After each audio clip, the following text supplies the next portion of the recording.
Hello दोस्तों, तो आप सभी का स्वागत है अपना यूट्यूब चैनल साइंस संस्था क्लासेस पे। तो आज का महत्वपूर्ण क्वेश्चन है, भारतीय संविधान से रिलेटेड है। तो समय ना व्यर्थ करते हुए चलते हैं सीधा हम लोग अपने क्वेश्चन की ओर। तो हमारा पहला क्वेश्चन है, संविधान सभा की प्रथम बैठक कब हुई थी? तो इसका आंसर आप लोग बताइए। इसका आंसर हो जाएगा 9 दिसंबर 1946 को।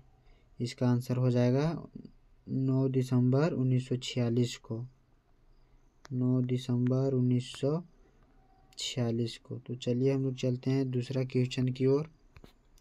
दूसरा क्वेश्चन हमारा करा कि संविधान सभा के अस्थायी अध्यक्ष के रूप में किसे नियुक्त किया गया था?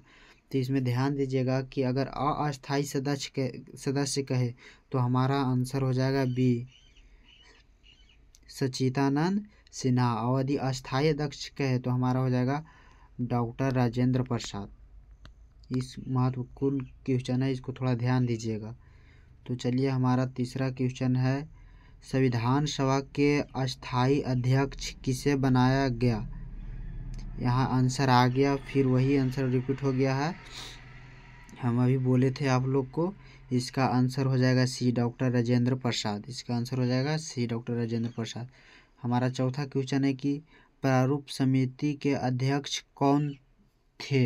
तो हमारा इसका आंसर हो जाएगा डी, भीमराव अंबेडकर। इसका आंसर हो जाएगा डी, भीमराव अंबेडकर। प्रारूप समिति के अध्यक्ष कौन थे? भीमराव अंबेडकर। हमारा पांचवा क्वेश्चन है, संविधान सभा के अंतिम रूप से संविधान को कब पारित किया गया? तो हमारा पांचवा क्वेश्चन है डी, इसका आंसर हो जाएगा 26 नवंबर 1949 को। 26 नवंबर 1949 इसका आंसर हो जाएगा डी, 26 नवंबर 1949। चलिए हम लोग चलते हैं नेक्स्ट क्वेश्चन की ओर। तो हमारा छठा क्वेश्चन है, भारतीय संविधान किस दिन से पूर्णतः लागू हुआ था? हमारा छठा का क्वेश्चन हो जाएगा 26 जनवरी 1950। इसका आंसर हो जाएगा डी, 26 जनवरी 1950। भारतीय संविधान किस दिन पूर्णतः रूप से लागू हुआ था? तो 26 जनवरी 1950। हमारा सातवां क्वेश्चन है कि भारत कब गणतंत्र बना? भारत कब गणतंत्र बना? आप लोग बताइए, फटाफट इसका जवाब दीजिए कमेंट में। तो इसका आंसर हो जाएगा सी, 26 जनवरी 1950। इसका आंसर हो जाएगा सी, 26 जनवरी 1950। तो हमारा आठवां क्वेश्चन है, भारतीय संविधान के किस भाग को उसकी आत्मा की संज्ञा दी गई है? तो इसका आंसर हो जाएगा सी, प्रस्तावना को। इसका आंसर क्या हो जाएगा? सी, प्रस्तावना को। तो हमारा नौवां क्वेश्चन है, संविधान सभा ने राष्ट्रगान को कब स्वीकार किया? संविधान सभा। तो इसका आंसर हो जाएगा 26 जनवरी 1950। इसका आंसर हो जाएगा 26 जनवरी 1950 की तरह बी। इसका आंसर हो जाएगा बी। हमारा 10th नंबर क्वेश्चन कह रहा है कि भारतीय नागरिकों को प्राप्त मूल अधिकारों की संख्या कितनी है? तो इसका आंसर हो जाएगा बी, 6। कितना है? 6। इसका आंसर हो जाएगा बी, 6। हमारा 11 नंबर क्वेश्चन कर रहा है कि संपत्ति के अधिकार को किस संविधान संशोधन के द्वारा हटा दिया गया? तो इसका आंसर हो जाएगा सी। इसका आंसर हो जाएगा ए, 44 में। इसका आंसर हो जाएगा 44 में। इसका आंसर हो जाएगा ए।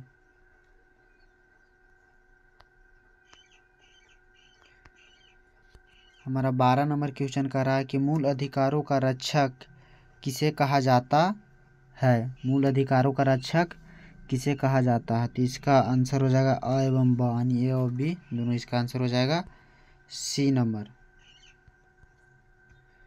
13 नंबर क्वेश्चन कर रहा है, किस अनुच्छेद के द्वारा 6 से 14 वर्ष तक के बच्चों के लिए शिक्षा का अधिकार मूल अधिकार माना गया है? तो इसका आंसर हो जाएगा सी 21A।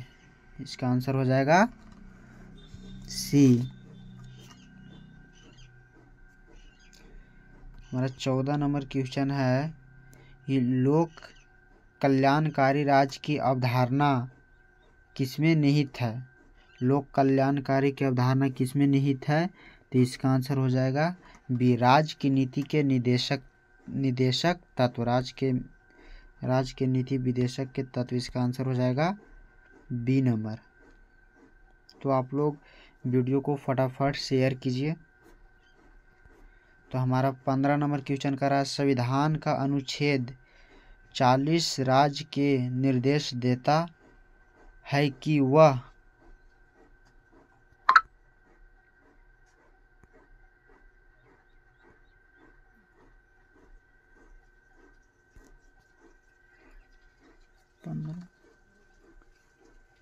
तो इसका आंसर हो जाएगा सी, ग्राम पंचायतों का संगठन। इसका आंसर क्या हो जाएगा? सी, ग्राम पंचायतों का संगठन। हमारा 16 नंबर क्वेश्चन है, 17 है ना, 16 किधर गया? 16 नहीं है, 17 है। संविधान के मूल कर्तव्यों की कुल संख्या कितनी है?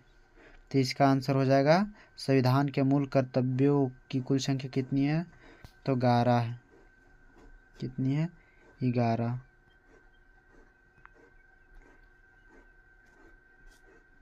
हमारा 18 नंबर क्वेश्चन कह रहा है, इस संविधान के मूल कर्तव्यों को किस समिति की अनुशंसा के आधार पर शामिल किया गया है? तो इसका आंसर हो जाएगा सी, स्वर्णसिंह समिति के कारण। इसका आंसर हो जाएगा स्वर्णसिंह समिति के कारण।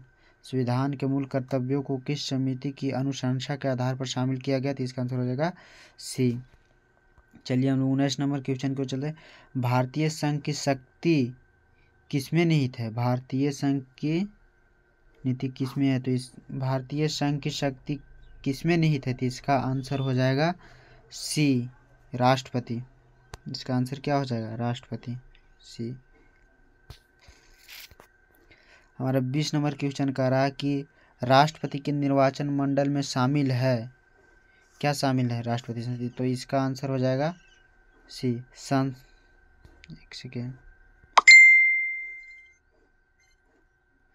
एक सेकेंड, इसका आंसर हो जाएगा सी, संसद के दोनों सदनों के निर्वाचन के सदस्य एवं राज्यों के भाषाओं के निर्वाचित सदस्य। इसका आंसर हो जाएगा सी। हमारा 21 नंबर क्वेश्चन का राष्ट्रपति के कार्यकाल की अवधि होती है, राष्ट्रपति की कार्यकाल की अवधि कितने वर्ष होती है? तो आप लोग जानते होंगे 5 वर्ष होती है। आंसर हो जाएगा इसका बी।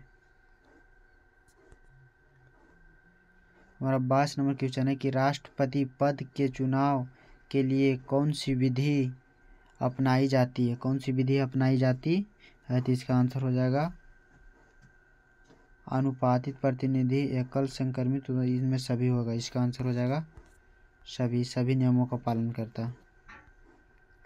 हमारा 23 नंबर क्वेश्चन है कि निर्विरोध चुने जाने वाले राष्ट्रपति है, तो इसका आंसर हो जाएगा बी, नीलम संजीव रेड्डी। इसका आंसर हो जाएगा बी, नीलम संजीव रेड्डी।